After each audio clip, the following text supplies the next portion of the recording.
Hello everyone, welcome to PW only IAS. स्वागत है आपका इस हफ्ते की प्लेसेस न्यूज में। आप सभी को इंडिपेंडेंस डे की और जन्माष्टमी की ढेरों बधाइयां। तो चलिए शुरू करते हैं अब आज का डिस्कशन। इस हफ्ते की इंपॉर्टेंट न्यूज लोकेशंस आप अपने एटलस के साथ तैयार रहिए, उसको मार्क करिए ताकि ये पूरे लोकेशंस को आप ढंग से कवर कर पाए। तो चलिए शुरू करते हैं डिस्कशन हमारे पहले टॉपिक के साथ। पहला टॉपिक है नगार्नो काराबाग। तो उस पर एक क्वेश्चन भी आपके लिए है। Consider the following statements regarding Nagorno Karabakh. पिछले हफ्ते मैंने आपसे कुछ क्वेश्चंस पूछे थे। Philippines is not a peninsula, it's an archipelago. कई लोगों ने सही आंसर दिया था। सिमिलरली जो पहला क्वेश्चन था कौन सी रिवर कहाँ बहती है, वहां थेम्स जो है वो नॉर्दर्न सी में बहती है, ना कि किस में। दूसरा ऑप्शन क्या था, जो इंग्लिश थेम्स रिवर वो कहाँ से कहाँ जाती है। और जो हमारी एक और रिवर मेकॉन्ग है वो भी साउथ चाइना सी में बहती है, ना कि अंडमान सी में। तो ये कुछ बेसिक से क्वेश्चंस थे। आई होप आपने उसके आंसर सही किए होंगे। अब टेस्ट करने के लिए एक और question. Consider the following statements regarding Nagorno Karabakh. इसको तो आज हम डिटेल में करेंगे भी। Nagorno Karabakh is a landlocked region in the southern Caucasus, internationally recognised as part of Azerbaijan. The primary ethnic group is Armenian. The recent escalation of conflict in 2020 led to significant territorial gains for Armenia. बताइए correct answer क्या है। पहले इसका answer आप comment box में pause करके लिखो, ताकि जब हम इसको डिस्कस करेंगे तो आपको एग्जैक्ट सही आंसर खुद से पता चलेगा, और जो गलत आपने मार्क किया है वो आपको खुद से सही हो जाएगा, तो आप फिर वो गलती नहीं करोगे। ठीक है, तो चलिए पहले इस टॉपिक को समझते हैं। यहां बात हुई है कॉकस की, तो पहले समझ लो कॉकस कहां पर है। तो कॉकस का रीजन जब आप देखते हो तो ये कॉकस है। इसमें असल में आपको ना कुछ हिस्सा रशिया का होता है, ये ब्लैक सी और आपके कैस्पियन सी के बीच का रीजन कहलाता है कॉकस। तो इसमें आप देख ही सकते हो इजीली कि जो कुछ हिस्से रशिया के आते हैं, जॉर्जिया, अजरबैजान, अर्मीनिया। टर्की और ईरान का रीजन इसकी बाउंड्री लगाता है। वहां पर कुछ ऐसा हिस्सा नहीं है जिसको हम नॉर्मली कॉकस में गिनते हैं। कॉकस माउंटेन्स यहां पर है। ठीक है, तो अगर आपसे पूछा जाए बाउंड्री कहां पर है, रशिया, ईरान, टर्की, ब्लैक सी और कैस्पियन सी। मेन रीजन है अर्मीनिया, अजरबैजान, जॉर्जिया और सदर्न रशिया। दोबारा देख लीजिए, अर्मीनिया, अजरबैजान, जॉर्जिया और सदर्न रशिया, जहां पर दागिस्तान, चेचनिया, ये वो इलाके हैं जहां पर काफी कॉन्फ्लिक्ट भी रहा है रशिया का। तो इसको आप उस हिसाब से भी याद कर सकते हैं कि जब आप बात करो तो सदर्न रशिया, अर्मीनिया, अजरबैजान, ये और जॉर्जिया, चार रीजन ही असल में इसके मेन आप कह सकते हो जो एरियाज हैं वो डिफाइन किए जाते हैं। तो आई होप ये क्लियर हो गया होगा। चलो चार रीजन है, इसको पहचानना आपके लिए आसान होगा। ठीक है, तो अगर आपसे पूछा जाए कॉकस का रीजन कहां पर है, सदर्न रशिया, नीचे आ जाओ जॉर्जिया, उसके नीचे आ जाओ तो अजरबैजान एंड अर्मीनिया। तो क्या कॉकस लैंडलॉक्ड है? पूरे कॉकस रीजन को देखो तो भाई यहाँ कैस्पियन सी है, यहाँ ब्लैक सी है, बिल्कुल भी लैंडलॉक्ड नहीं है। तो अजरबैजान का पूरा इलाका यहाँ समुद्र के पास है, जॉर्जिया के पास भी एक्सेस है ब्लैक सी का, दागिस्तान तो अपना कैस्पियन सी के पास में ही है, चेचनिया हालांकि लैंडलॉक्ड रीजन है, पर overall caucus is not landlocked. नहीं अजरबैजान लैंडलॉक्ड है, नहीं जॉर्जिया लैंडलॉक्ड है। एक कंट्री जो लैंडलॉक्ड आपको दिखेगी वो है अर्मीनिया, जो अभी अजरबैजान के साथ कॉन्फ्लिक्ट में है। तो पहले भाई कॉकस का रीजन कहां पर है वो हमें पता लग गया। लोकेशन हमने देख ली, रशिया, ईरान, टर्की वगैरह इसकी बाउंड्री में है। और मेन रीजन कौन सा है, अर्मीनिया, अजरबैजान, जिनके बीच में झगड़ा है नगार्नो काराबाग को लेकर, और जॉर्जिया और सदर्न रशिया। सदर्न रशिया में आपका दागिस्तान का रीजन आता है, चेचनिया का रीजन आता है, जहां से कई सारे बड़े बड़े पहलवान जो आपके यूएफसी में होते हैं वो दागिस्तान से ही आते हैं। ठीक है, तो याद रखिए यूएफसी के फाइटर्स मेनली दागिस्तान से आते हैं। काफी एक ऐसी जगह है जहाँ के फाइटर्स काफी जाने माने फाइटर्स कहे जाते हैं। आई होप एक दो यूएफसी फाइटर्स का नाम तो आपको पक्का पता होगा दागिस्तान के, जो काफी काफी फेमस है। Can you tell me the most famous fighter from Dagestan, who is that? पूछ इसलिए रहा हूं ताकि आपको याद रहे वो नाम। खबीब काफी फेमस है, यूएफसी जीते थे खबीब। तो खबीब हो गए, इस्लाम हो गए, काफी अच्छे यूएफसी फाइटर्स हैं, दे आर फ्रॉम दागिस्तान। तो दागिस्तान के जस्ट नीचे अजरबैजान है और यहीं पर बाकू है। काफी लोग इंडिया से जाते भी हैं, हालांकि उन्होंने पाकिस्तान के साथ स्टैंड लिया। तो लोकेशन आपको याद रही, ईरान से जस्ट ऊपर। ठीक है, समझ गए। अब अगर मैं आपको मैप में पूछूं भाई यहाँ कहाँ होगा वो रीजन, तो ये कैस्पियन, इधर वाला कैस्पियन सी है, ये ब्लैक सी, ये जो हिस्सा है ना, दिस इज योर कॉकस। तो कॉकस में पता लग गया। ऊपर जो हिस्सा जो है ये रशिया, तो ये रशिया, इधर आ जाओ अजरबैजान, इधर आ जाओ अर्मीनिया, नीचे आ गया टर्की, यहाँ आ गया ईरान। तो इस तरह से आप याद कर सकते हो। ठीक है, वर्ल्ड मैप पे भी ध्यान रखना ताकि आपको कभी दिक्कत ना हो। पहलवान कहाँ पर है, दागिस्तान में, नीचे अजरबैजान है, साइड में अर्मीनिया है। तो Caucasus, I hope it's clear to you. Northern Caucasus कहाँ पर है, जॉर्जिया, अर्मीनिया, अजरबैजान। अब देखो यहाँ पे एक चीज पे फोकस करना। अभी मैं कॉन्फ्लिक्ट पढ़ना है अर्मीनिया अजरबैजान के बीच में। इस ज्योग्राफी को गौर से देखो, यहाँ अजरबैजान है, यहाँ अर्मीनिया। हालांकि हम इसको पहले कवर कर चुके हैं, बट एक बार ध्यान रखना। नीचे ईरान, ऊपर जॉर्जिया, उसके ऊपर रशिया। अब अर्मीनिया के अंदर देखो, यहाँ एक देश दिख रहा है आपको, छोटा सा हिस्सा, नक्शिवान। अजरबैजान, अर्मीनिया, नक्शिवान। नक्शीवान वो इलाका है जो असल में अजरबैजान का है, मतलब this is autonomous region part of Azerbaijan. और अजरबैजान के अंदर एक रीजन था यहाँ पर विच इज नगार्नो काराबाग, जो कि अर्मीनिया का पार्ट है। गौर से देखो, ये नगार्नो काराबाग देख रहे हो, ये हिस्सा अजरबैजान के अंदर है, और ये यहाँ जो लोग थे मेनली, और ये देश जो था, ये इलाका जो था, वो अपने आप को कहता था हम अर्मीनियन है। और ये जो है ये है नक्शीवान। नक्शीवान का रीजन इज अजरबैजानी। तो ये क्या गेम है, तो देखो ये पूरा हिस्सा जो आप देख रहे हो एक पॉइंट ऑफ टाइम पे यूएसएसआर का पार्ट हुआ करता था, और अर्मीनिया में अर्मीनियन क्रिश्चियंस रहते हैं, अजरबैजान में टर्किश मुस्लिम्स रहते हैं। तो अजरबैजान के अंदर एक इलाका है विच इज नगार्नो काराबाग, जो आपको यहाँ दिख रहा है। नगार्नो काराबाग में एथनिक अर्मीनियन रहते थे मुख्य रूप से। तो 1920 में जब आपका यूएसएसआर फॉर्म हुआ तो ये सारा रीजन यूएसएसआर के अंदर आ गया। नगार्नो काराबाग, अजरबैजान, अर्मीनिया सब इसके अंदर आ गए। लेकिन नगार्नो काराबाग के रीजन में अर्मीनियन क्रिश्चियंस काफी ज्यादा रहने लग गए थे। तो जब यूएसएसआर का पतन हुआ तो उसके बाद नगार्नो काराबाग के हिस्से ने बोला कि हम अजरबैजान का पार्ट नहीं बनेंगे, हम अर्मीनिया का पार्ट बनेंगे। अजरबैजान ने हमला कर दिया, अर्मीनिया ने जीत लिया, नगार्नो काराबाग का हिस्सा उनका हो गया। लेकिन फिर इसके ऊपर लगातार अजरबैजान से जंग होती रही, इनके बीच में जंग होती रही, क्योंकि अर्मीनिया को हमेशा से रशिया का सपोर्ट मिलता था, और इसी कारणवश वो हमेशा अजरबैजान को अक्सर हरा सकते थे, उनके पास टैंक वैंक थे। लेकिन रिसेंटली अजरबैजान को सपोर्ट किया टर्की ने, और टर्की ने इनको दिए ड्रोन्स, उसकी मदद से इन्होंने खूब नुकसान पहुंचाया अर्मीनिया को, और अर्मीनिया वॉर हार गया। और नगार्नो काराबाग अभी वर्तमान में अजरबैजान का कब्जा ऑलमोस्ट हो चुका है। यहाँ से कई लोगों को छोड़ के वापस अर्मीनिया भागना पड़ा था। ठीक है, तो ये टेरिटरी जो है वो जोग्राफिकली अजरबैजान के अंदर है, लेकिन एथनिकली ये क्रिश्चियन है, अर्मीनियन क्रिश्चियंस। तो यहाँ पर ये विवाद है। अब देखो ये अर्मीनिया है, ये नगार्नो काराबाग है, यहाँ के लोग यहाँ हैं, तो जाते कैसे होंगे? तो जाने के लिए यहाँ जो कॉरिडोर था, रास्ता बना था, उसे कहते हैं लाचिन कॉरिडोर, जो कि अर्मीनिया को अजरबैजान से, अर्मीनिया को नगार्नो काराबाग से जोड़ता है, उसे कहते हैं Lachin corridor. This is Lachin corridor. और यहाँ ये जो इलाका है इसको जोड़ने के लिए यहाँ से एक रूट है जो अजरबैजान को जोड़ता है नक्शीवान के साथ, इनके हिस्से के साथ। उसका नाम था ज़ांजिबार। फिर से देखो, ये अजरबैजान, ये अर्मीनिया, यहाँ पर नगार्नो काराबाग। इसको जोड़ने के लिए अजरबैजान से जब वॉर हुई थी तो अजरबैजान के साथ बहुत पहले 1990s में, अर्ली 2000s में, तो अर्मीनिया की फोर्सेस ने इस पूरे हिस्से पे लगभग अपना कब्जा करके रखा हुआ था ताकि नगार्नो काराबाग पर उनका कब्जा बना रहे। लेकिन 2020 की लड़ाई में अजरबैजान ने इस पूरे हिस्से पे दोबारा अपना कब्जा जमा लिया था। तो अगर अर्मीनिया को यहाँ जाना है नगार्नो काराबाग, तो एक रूट है that is called as Lachin corridor. कौन सा? लाचिन। और यहाँ देख रहे हो, इधर तो अजरबैजान है, और अजरबैजान को अपने देश के पिछले हिस्से में जाना है, तो उसके लिए कॉरिडोर और बना हुआ है, विच कॉरिडोर इज कॉल्ड एज ज़ैंगजुअर। ये ज़ांगेज़ुर, ठीक है, ज़ांगेज़ुर कॉरिडोर। ये है ज़ांगेज़ुर कॉरिडोर, ठीक है, ये है ज़ांगेज़ुर कॉरिडोर।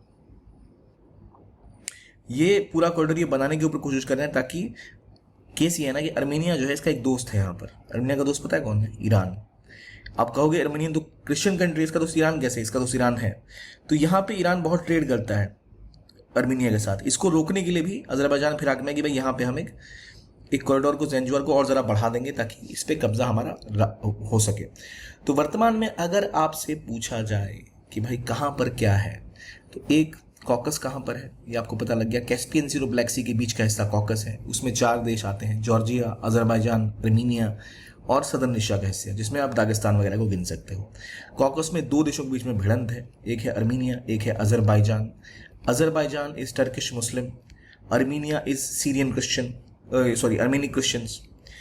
अर्मीनिया अजरबैजान के बीच में कॉन्फ्लिक्ट जिसके ऊपर है, जगह के ऊपर, वो जगह है नगार्नो काराबाग। और नगार्नो काराबाग में लोग जो रहते थे वो एथनिक क्रिश्चियन थे। ज्योग्राफी जो है इसकी वो है अजरबैजान के अंदर। अब अजरबैजान इसके ऊपर क्लेम करता है, लोग कहते हैं नहीं हम इंडिपेंडेंट हैं, हम अर्मीनिया का पार्ट हैं। अर्मीनिया लड़ता है, इनको हराता है, लेकिन बाद में अभी वर्तमान में दोबारा अजरबैजान ने इस हिस्से पर कब्जा लगभग कर लिया है। और यहाँ तक जाने के लिए जो रास्ता अर्मीनिया के पास है उसका नाम है लाचिन कॉरिडोर, ठीक है। और यहाँ से एक रोड है जिसको हम अगदम रोड अजरबैजान से जाता है नगार्नो काराबाग। लेकिन आपको जो नाम याद रखना है जरूरी रूप से वो है लाचिन कॉरिडोर। किससे जुड़ा हुआ है? नगार्नो काराबाग से। किसको जोड़ता है नगार्नो काराबाग से? तो अर्मीनिया को। अगदम रोड जोड़ता है अजरबैजान को नगार्नो काराबाग से। लेकिन अजरबैजान के एक और हिस्सा है यहाँ, which is this place, which is Nakhchivan. और नक्शीवान जाने के लिए जो ज़ैंजिबार जो कॉरिडोर है उसकी बात होती है। मैं इसका नाम थोड़ा मिसस्पेल करता हूँ, तो इसका नाम जरा पढ़ लीजिए, ज़ांगेज़ुर कॉरिडोर। मतलब मेरी थोड़ी इसको पढ़ने में दिक्कत हो रही है। ज़ैंजिबार कॉरिडोर जो अर्मीनिया ईरान के रिश्ते को रोकने के लिए और अपना रिश्ता और मजबूत करने के लिए अपने बाकी हिस्सों के साथ अजरबैजान कोशिश कर रहा है। तो याद रहेगा नाम भाई, कहाँ पर अजरबैजान है, कहाँ अर्मीनिया है, कहाँ कॉकस है, कहाँ ज़ेंजोर है, कहाँ लाचिन है, क्या कहानी थी, क्यों लड़ाई हुई, ये आई होप आप समझ गए। देखो ये इलाका ना बहुत इंपॉर्टेंट है, यहीं से INSTC कॉरिडोर जाता है, international north south transport corridor, जो कि कोशिश करता है इंडिया, ईरान और रशिया को जोड़ने के लिए, जिससे कि रशिया का तेल रशिया से होते हुए ये बाकू से रास्ता बनाइए, यहाँ से होते हुए आप इंडिया लेके चले जाओगे। कॉरिडोर की बात की गई थी, लेकिन पंगा ये है कि अब अजरबैजान पाकिस्तान के बड़ा क्लोज हो रहा है, तो हमें थोड़ी दिक्कत यहाँ पर होती है। टर्की अजरबैजान पाकिस्तान से बहुत दोस्ती दिखाते हैं, तो वो दिक्कत हमारे लिए वहाँ पर है। तो INSTC अजरबैजान से पास होता है, ये भी याद रखना आप, ठीक है। कौन सा लोकेशन है वो आपको याद रहेगा, ठीक है। चलो, अब पीस एग्रीमेंट इनके बीच में हो गई हाल में। पीस एग्रीमेंट क्या हुआ, तो कैसे हुआ, तो जिसको नोबेल प्राइज बहुत प्यारा वो है डोनाल्ड ट्रंप।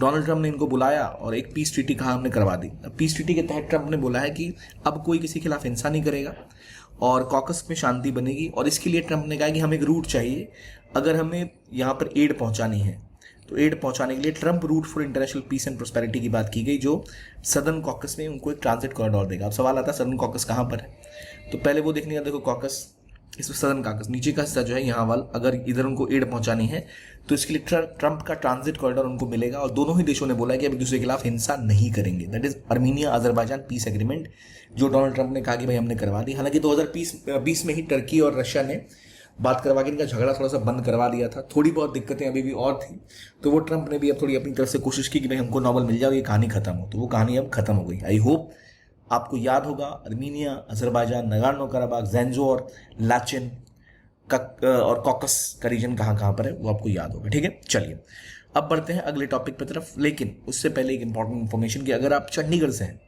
तो आपके लिए बहुत अच्छी खुशखबरी है। ओनली IAS अपना ऑफलाइन सेंटर चंडीगढ़ में खोलने वाला है और 18 अगस्त को खोल रहा है। 3 बजे शाम को ओपनिंग है, आप बिल्कुल आ सकते हैं अपने आप को रजिस्टर करने के लिए। आप नीचे इस वीडियो के डिस्क्रिप्शन में कमेंट बॉक्स में आपको जाके लिंक मिलेगा, वहाँ अपने आप को आप रजिस्टर कर सकते हैं। Best of the class facilities और सारी क्लासेज वहाँ आपको उपलब्ध होंगी। Please go and register yourself, और आपको हम मिलते हैं 18 अगस्त को 3 बजे चंडीगढ़ में, ठीक है। चलिए, यानी कल। अब इस वीडियो को देखिए, ये है एक इलाका, एक देश, जो देश कहलाता है तुवालू, और ये देश होने वाला है पूरी तरह खाली, क्योंकि ये देश यहाँ से अपने नागरिकों को निकाल के ले जा रहा है ऑस्ट्रेलिया। ऐसा क्या हुआ, तो आपको एक छोटा सा देश दिख रहा है, ये पट्टी सी ज़मीन की, यही ये देश है, इसका नाम है तुवालू। और ये असल में लगातार क्लाइमेट चेंज का शिकार होता जा रहा है, इस कदर कि ये डूबता जा रहा है। तो ये इस कदर डूबता जा रहा है कि सवाल ये उठ रहा है कि अब इसका होगा क्या। तो इसने कुछ समय पहले अमेरिका के साथ, ऑस्ट्रेलिया के साथ एक ट्रीटी की, उसका नाम था फाले पीली यूनियन ट्रीटी। फाले पीली यूनियन ट्रीटी के अंतर्गत इन्होंने बोला कि ये अपने लोगों को धीरे धीरे करके ऑस्ट्रेलिया में शिफ्ट कराएंगे। तो पहला ऐसा देश होगा जो पूरा देश ऑस्ट्रेलिया माइग्रेट कर जाएगा, क्योंकि यहाँ ये इतना ज़्यादा ओशन में है कि लगातार डूबता जा रहा है क्लाइमेट चेंज की वजह से। तुवालू वो देश है जो पूरी तरह शिफ्ट करेगा। तो तुवालू का नाम याद रखिए। लोकेशन कहाँ पर है आपको दिख रही है ऑस्ट्रेलिया के सामने, पूरी जनता इनकी ऑस्ट्रेलिया शिफ्ट हो रही है। 200-300 करके पहले काफ़ी टाइम से इसमें लोग शिफ्ट हो रहे हैं, और आई थिंक 10,000 लोगों के आसपास की जनसंख्या ही है इस देश की। तो कोई बड़ी वॉल्यूम नहीं कि करोड़ों लोग शिफ्ट होंगे, पर ये पहला ऐसा देश बनेगा जो पूरा का पूरा अपना देश ही माइग्रेट करके किसी और कंट्री का पार्ट बन जाएगा, टू ऑस्ट्रेलिया। तो अगर आपसे पूछा जाए फाले पीली यूनियन ट्रीटी किससे जुड़ी हुई है, तो ऑस्ट्रेलिया और तुवालू के बीच में। Tuvalu is completely shifting its people from Tuvalu to Australia. कहाँ पर है ऑस्ट्रेलिया तो आपको पता ही है, और ऑस्ट्रेलिया के सामने यहाँ तुवालू का छोटा सा आइलैंड, इसको याद रखिएगा। तो फाले पीली ट्रीटी, तुवालू, ऑस्ट्रेलिया, लोकेशन, जगह याद रखिए, मैप पे आइडेंटिफाई कीजिए, ठीक है। अब आते हैं थोड़े दर्द की तरफ, यानी दर्दनिलिस। दर्दनिलिस एक बहुत इंपॉर्टेंट स्ट्रेट है। स्ट्रेट असल में एक ऐसी वाटर बॉडी होती है जो 2 लैंड बॉडीज को अलग अलग करती है, ठीक है। जैसे देखना 2 लैंड बॉडी, अगर यहाँ पानी ना होता तो ये मिल गए होते आपस में। तो ऐसी जगह पर जहाँ पर एक narrow water body 2 land bodies को अलग अलग करती है, उसे कहते हैं स्ट्रेट। और स्ट्रेट की खास बात ये होती है, स्ट्रेट को कभी भी आप ब्लॉक कर सकते हो। तो कितनी सी ये वाटर बॉडी है, 2 शिप आएंगे, यहाँ एक शिप इसी से ब्लॉक हो जाएगा। तो अब हम बात करेंगे ऐसे स्ट्रेट के बारे में जो बहुत इंपॉर्टेंट स्ट्रेट है यूरोप का, which is called strait of Dardanelles. Dardanelles Mediterranean Black Sea को जोड़ने वाला एक इंपॉर्टेंट स्ट्रेट है, और ये स्ट्रेट बहुत संकरा सा है, और यहीं पर आपको गैलीपोली पेनिनसुला है, और दर्दनिलिस के ऊपर कब्जा है टर्की का। और ये दर्दनिलिस स्ट्रेट जो है ये दर्द देता है रशिया को। देखिए रशिया एक ऐसा देश है जिसके आसपास जितने भी पोर्ट है ना, उनके सारे मेजरली ठंडे पोर्ट हैं, विंटर्स में वो जम जाते हैं। तो उनके पास वार्म वाटर पोर्ट्स की बहुत कमी है, और उनको अगर मेडिटेरेनियन का वाटर्स जो वार्म वाटर है, जो मतलब जमता नहीं है, वहां पर उनके शिप्स को भेजने होते हैं, तो वो जिस रास्ते से गुजरते हैं, पहले ब्लैक सी जहां पर अभी उत्पात मचा है यूक्रेन रशिया के बीच में, वहां से शिप चलेगा जो उनको दर्दनेलिस से गुजरना पड़ता है, और दर्दनेलिस के आसपास टर्की का पूरा कंट्रोल है। तो मेडिटेरेनियन में एंटर करते समय उनको बहुत सी दिक्कतें यहाँ आती हैं, और अभी दिक्कत यह कि दर्दनेलिस का स्ट्रेट ब्लॉक हो चुका है क्योंकि टर्की में बहुत सारी वाइल्ड फायर आ गई, आग लग गई, जिसकी वजह से ब्लॉक करना पड़ा। देखिए आसपास ये है ब्लैक सी, इससे निकलोगे, ये है सी ऑफ, ये स्ट्रेट ऑफ बॉस्फोरस, बॉस्फोरस को पास करोगे सी ऑफ मरमरा, मरमरा से निकलोगे दर्दनेलिस लेते हुए एगियन सी में। तो देखो सिंपल सी कहानी है। इसको देखने के लिए एक और इमेज देखते हैं। तो ये आग लग गई, बुरा हाल है पूरा टर्की का, तो वहां पर अभी ब्लॉक कर रखा है, पूरी तरह बंद हो गया स्ट्रेट ऑफ दर्दनेलिस। तो उससे मेडिटेरेनियन और ब्लैक सी का पूरा ट्रेड डिस्टर्ब हो गया। तो देखिए कहां पर है ये लोकेशन वर्ल्ड मैप में, ये वर्ल्ड मैप देख रहे हो, ये यूरोप है। हमने कैस्पियन सी देखा था, एक तरफ कैस्पियन सी, एक तरफ ब्लैक सी, यही था ना हमारा कॉकस की बाउंड्री। तो ये वो ब्लैक सी है, ब्लैक सी के ऊपर देखो यूक्रेन, यहाँ रशिया, और ये जो इलाका है इसे कहते हैं क्रीमियन पेनिनसुला। क्रीमियन पेनिनसुला के ऊपर पूरी तरह से 2014 में ही रशिया अपना कब्जा जमा चुका है। ये वाला हिस्सा है लुहांस का और आपका डोनबास का, अगेन रशिया ने कंट्रोल कर लिया। अब ये जो ब्लैक सी है और यहाँ है मेडिटेरेनियन सी, देखो ये है, ये देख रहे हो, ये है कैस्पियन सी, नीचे देखो ये है ब्लैक सी, और यहाँ आपको मेडिटेरेनियन दिख रहा है, ठीक है। यहीं से आप फिर निकल सकते हो बाहर की तरफ, इटली, ये आपका स्ट्रेट ऑफ जिब्राल्टर। तो अगर आपको ब्लैक सी से मेडिटेरेनियन सी में जाना है तो आपको जिस रास्ते से पहले गुजरना है, जो पहला स्ट्रेट आपको मिलेगा वो है बॉस्फोरस। अगर आप बॉस को पार करोगे, ठीक है, तो आप पहुंचोगे कहां, इस दूसरे सी में, जिस सी का नाम क्या है, मरमरा।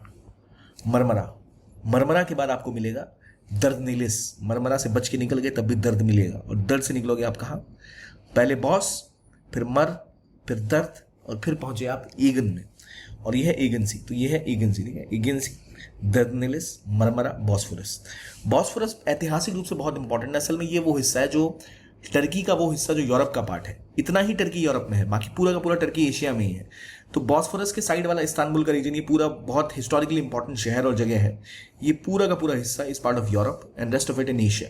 सो ये अंतर भी ध्यान रखिएगा। तो बॉस्फोरस पहले ब्लैक सी से निकले, ब्लैक सी में घुसे, आप कपड़े ब्लैक हो गए, वहां से आपको बॉस मिला, बॉस ने तो थप्पड़ मारा, आप मरने लग गए, मरते मरते किस तरह दर्द को झेलते थे निकले, और एगन में आके आराम किया, और वहां से आप फिर निकले मेडिटेरेनियन की तरफ। तो ये हो गई कहानी किसकी, मरमरा की, बॉस्फोरस की, दर्दनेलिस की। तो आसपास के देश, लोकेशंस याद रखिए। क्यों क्लोज डाउन हुआ है, क्योंकि आसपास में एक बहुत बड़ी वाइल्ड फायर वहां पर आ चुकी है टर्की में, जिसकी वजह से दर्दनेलिस का स्ट्रेट ब्लॉक हो गया। अभी दर्दनेलिस का स्ट्रेट अगर ब्लॉक होगा तो दिक्कत ये होगी, सारा ब्लैक सी का ट्रेड और मूवमेंट, मेडिटेरेनियन का सारा मूवमेंट बिल्कुल बंद सा हो जाएगा। तो कॉकस, रशिया, यूक्रेन और यहाँ आपको रोमानिया वगैरह को बहुत इंपैक्ट होता है इसकी वजह से। तो आई होप लोकेशंस आपको याद रहेगी, ठीक है।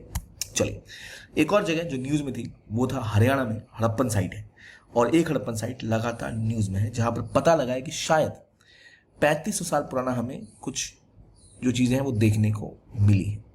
इस जगह का नाम क्या है, हरियाणा में एक बुद्धिस्ट स्तूपा टाइप का स्ट्रक्चर मिला है, और ये एक बहुत बड़ी डिस्कवरी की तरह देखी जा सकती है। जिस जगह की मैं बात कर रहा हूं वो अगर हरियाणा में आप देखो तो यहाँ आपको हरियाणा है, ठीक है, इस रीजन में ही आपको मिला है वो लोकेशन जिसका नाम है टोपरा कला। तो टोपरा कला की जब बात आए तो याद रखना टोपरा कला इज इन हरियाणा, जहां पर ये जगह है which is historical site, Haryana में, याद रखना। तो टोपरा कला हरियाणा, ये रहा टोपरा, आपको दिख रहा होगा टोपरा कला, ठीक है। Then we discussed Caucasus, we discussed all these places. Map पे उसको पढ़ना जरूर। और आपके लिए एक और खबर है कि जो इंडिपेंडेंस डे के फीचर जो हमारे ऑफर्स थे प्रारंभ पे, बाकी सभी बैचेस पे 50% तक आपको डिस्काउंट मिल रहा था, चाहे सृजन हो, चाहे प्रारंभ हो, चाहे प्रहार हो, वो अभी कंटिन्यू किया गया है। तो प्लीज इंश्योर कि अभी मौका है तो अपने आपको एनरोल करिए और एक भारी डिस्काउंट पाइए कोर्सेज के ऊपर, जहां आपको 51% तक डिस्काउंट मिल रहा है, जहां आपको प्रारंभ जैसा कोर्स अभी केवल 9666 पर ईयर पे मिल जाएगा। नीचे डिस्क्रिप्शन बॉक्स में, कमेंट बॉक्स में लिंक मिलेगा, वहां से जाकर आपको रजिस्टर कर सकते हैं और इन चीज़ों का पूरी तरह से लाभ उठा सकते हैं। बाकी एक बार मैप पर आके हम देख लेते हैं कि लोकेशन जो हमने आज डिस्कस किए, टोपरा कला कहाँ है भाई, हरियाणा में, कोई दिक्कत नहीं। कॉकस कहाँ है पता लग गया, अजरबैजान कहाँ है पता लग गया, आर्मेनिया कहाँ है पता लग गया। इधर आपको तुवालू मिलेगा छोटा सा, ये पूरा का पूरा ऑस्ट्रेलिया में पहुंच गया, ये भी आप समझ गए। फिर हमने बात की दर्दनेलिस की। देखो यहीं पर पॉइंट समझो, जब हम बात करें ना, इसी को मिटा रहा हूँ, गौर से देखो, ये है ब्लैक सी। यहाँ आप ब्लैक सी में पहले काले कपड़े आपके क्या हो गया, बॉस ने देख के बुरा मान लिया, तो बॉस्फोरस से मरने लग गए, मार खा के, बहुत दर्द हुआ, दर्दनेलिस निकले कहाँ से, एगन सी। उसके बाद नीचे आ जाओगे, आपको मिल जाएगा क्रेटे, और फिर आप पहुंच जाओगे मेडिटेरेनियन के सी में। तो ये रूट भी हमने याद किया। तो आई होप आपको चीज़ें याद होंगी और सब कुछ याद होगा और मैप पे उसको लोकेट जरूर कर पाओगे आप, ठीक है। कॉकस वगैरह सारा हमने कर लिया। I hope this whole thing is clear to you. Chandigarh में ऑफलाइन सेंटर खुल रहा है, आप प्लीज़ उन्हें रजिस्टर करिए और हमारे कोर्सेज पे भी भारी डिस्काउंट है जो इंडिपेंडेंस डे के ऑफर से एक्सटेंड कर दिए गए हैं। तो please you can go and enrol your self. And apart from that, अगर आपको इस वीडियो की पीडीएफ चाहिए, बाकी डिटेल्स चाहिए, तो वीडियो के डिस्क्रिप्शन बॉक्स में एक लिंक मिलेगा जो आपको ले जाएगा पीडब्ल्यू के ऐप के ऊपर। वहाँ पर जाके आप अपने आप को रजिस्टर करिए और बिल्कुल मुफ्त बैच का एनरोलमेंट लीजिए। वहाँ पर आपको जो हमारा करंट अफेयर्स प्रोग्राम है वो सारे आपको पीडीएफ्स वहाँ पर मिल जाएंगे। तो इस वीडियो के लिए इतना ही। देखने के लिए धन्यवाद। कोई भी डाउट्स कमेंट्स हो कमेंट बॉक्स में लिखिए और सही आंसर बताइए मुझे क्या था उस क्वेश्चन का। Thank you and have a very very nice